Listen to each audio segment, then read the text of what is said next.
Mega 5 Mall yang orang berlokasi di dinyatakan kawasan menjadi Mega korban Mas Manado kebakaran pusat terbakar. perbelanjaan Mega Mall Manado. Kebakaran terjadi di Sabtu kawasan 16 Mega Mall Mei Mega Mas, Kota 2026. Manado, Sulawesi Utara. Pada Kapolresta Sabtu Manado, 16 Mei Kombes Pol Irham Halid menyatakan 5 korban terjebak di lantai atas titik kebakaran. 2026 malam. 1 korban, Dalam video perempuan tampak api di meninggal bagian dunia. tengah atas Mega Mall 4 begitu korban besar. lainnya, Tampak semuanya juga area pria Mega Mall selamat. dipenuhi warga 4 menyaksikan korban kebakaran selamat tersebut.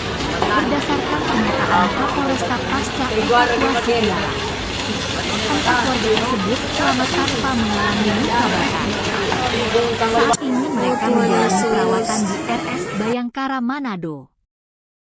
Sementara, korban meninggal atas nama Pricilia Tamawi. Korban ditemukan meninggal di tempat.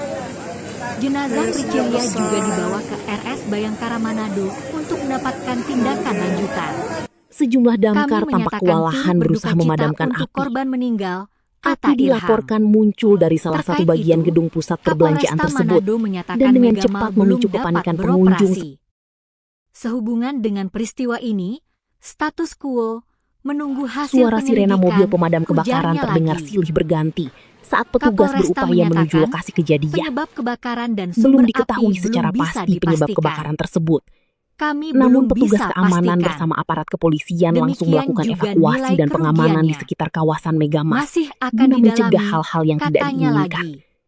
Beberapa Ia unit mobil memastikan pemadam kebakaran olah dikerahkan TKP untuk akan menjinakkan si dilaksanakan jago Minggu, merah 17 agar api Mei tidak merembet ke bangunan 2026. lain di sekitar pusat perbelanjaan. Prosedur ini akan Hingga melibatkan berita tim ini gabungan diturunkan, Dirkrimum dan proses Bidlat pemadaman Forpolda masih Sulut berlangsung dan dan belum Reskrim ada laporan Polresta. resmi mengenai korban jiwa.